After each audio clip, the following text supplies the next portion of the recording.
Minister, other ministers, friends on the dais, మిత్రులారా, గద్దరు బతికుండంగా రెండు మహా గొప్ప అవమానాలను భరించాడు. ఒకటి,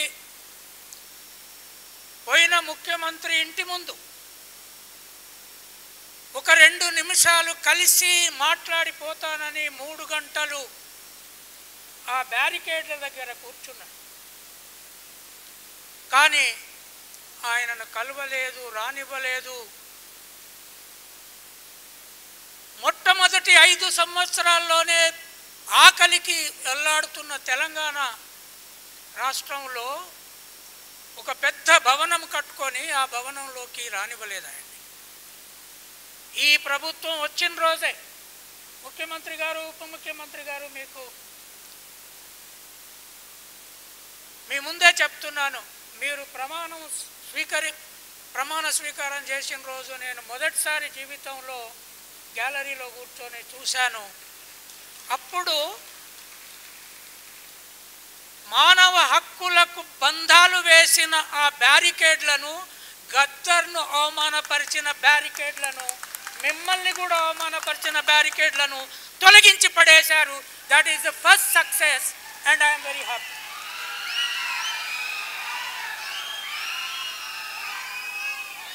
సెకండ్ అవమానం, ఆ ఉద్యమం తీవ్రంగా నడుస్తున్న రోజుల్లో గద్దర్ ఎక్కడో ఒకడ కేసీఆర్ను విమర్శించాడని, ఆ ఫూటుపాతగాడ నన్ను విమర్శించేది అని కేసీఆర్ చెప్పాడు. ఆ రోజు నేను కేసీఆర్ ఉద్యమంలో కానీ ప్రభుత్వంలో ఉండంగా కానీ ఆ కుటుంబం ముఖం కానీ ఆయన ముఖం కానీ చూసి ఎరగను, చూడనని నిర్ణయం తీసుకొని సత్యదనక చూడను అనుకున్నాను. ఆ ఫూటుపాతకానికి ఈ మొదటి జయంతి నాడే ఒక బ్రహ్మాండమైన విగ్రహం కావాలని నా శక్తి కొద్దీ ప్రయత్నం చేసి అక్కడ తెల్లాపూర్లో పెట్టించాను. మీరు దానికి అండగా నిలబడ్డారు. Thank you. రెండవది, ఆ ఫూటుపాతగాడన్న వ్యక్తికి అంతకుముందు తెలంగాణ వీరులని, సిద్ధాంతకర్తలని వాళ్ళ జయంతులు జరిపితే ఇక్కడ ముఖ్యమంత్రి కూర్చున్న రోజు చూడలే నేను. మొదటిసారి మీ ప్రభుత్వం వచ్చి ముఖ్యమంత్రి, ఉప ముఖ్యమంత్రి వచ్చి ఈ గద్దర్కు ఫూటుపాత కాదు, ఈ దేశ సాంస్కృతిక విప్లవ వీరుడు, తెలంగాణ గడ్డ మీద నుంచి ఇక్కడ ఒక బ్రహ్మాండమైన సాంస్కృతిక మ్యూజియం గద్దర్తో పేరు కట్టడానికి మనందరం సిద్ధపడదాం. మేము నేను ఇంకా బతుకుంటే మీ ప్రభుత్వం ఉన్నంతకాలం మీకు సహకరిస్తాను.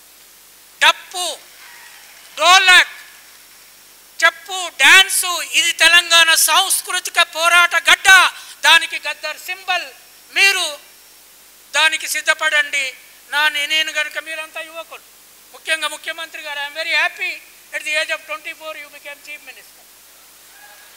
At the age of 54, yeah, I would have liked if you were to be 24.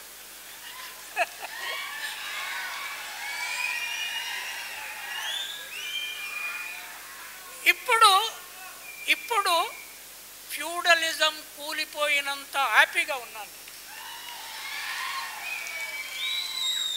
ఆయన ఆశయాలు చాలా ఉన్నాయి, వాటన్నిటి జోలికి నేను పోదలుచుకోలేదు. కానీ మిత్రులారా, ఎక్కడైతే పోరాటం ఉన్నదో, ఎక్కడైతే అవమానం ఉన్నదో, ఎక్కడైతే స్త్రీకి అవమానం జరిగిందో, ఆ స్త్రీకి ఒక సాహిత్య రూపం, ఒక పాట రూపం, ఒక ఆట రూపం. గద్దరు సినిమాలకు పోయి ఉంటే ఎన్టీ రామారావు కంటే అందమైన హీరో అయ్యేవాడు. అటువంటి గద్దర్ని ఇవాళ మనం మొదటి జయంతి నాడే ఆ తెలంగాణ ఉద్యమకారులని చెప్పుకునే వాళ్ళ పేరుతో వాళ్ళందరికంటే మీరు దీన్ని గొప్ప సింబల్గా చేయడానికి ముందుకొచ్చినందుకు ఐఎమ్ ఎక్స్ట్రీమ్లీ హ్యాపీ. సో ఆఖరిగా ఒక్క మాట చెప్పి ముగిస్తాను. ఆ ప్రగతి అనే పేరుతో మైసూర్ రాజా భవనం లాగా కట్టుకున్న దాంట్లో ఇప్పుడు మా భట్టి గారు ఉంటున్నారు. ముఖ్యమంత్రి గారు వాళ్ళ గవర్నమెంట్ వాళ్ళకి ఇచ్చింది మొదటిసారి పోయి చూసిన దానికి మహాత్మా పూలే అని పేరు పెట్టి ఆ గర్వాన్ని దెబ్బకొట్టారు. తర్వాత 23వ తారీఖు నాడు ఈ ఫ్యాక్ట్ మీకు చెప్పాలి.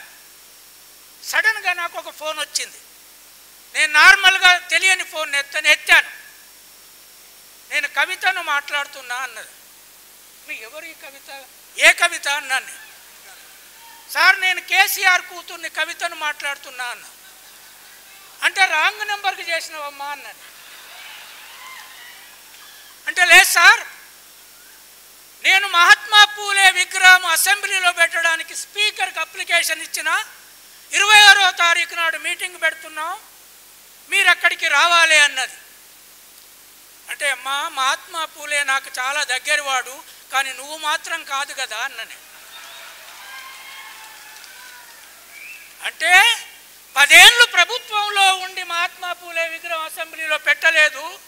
ఇక్కడ ప్రజాభవన్కి మహాత్మా పూలే పేరు రాగానే రేపో ఎల్లుండో అసెంబ్లీలో వస్తుందని ఇప్పుడే ఒక ఉద్యమం మొదలుపెట్టింది. అంటే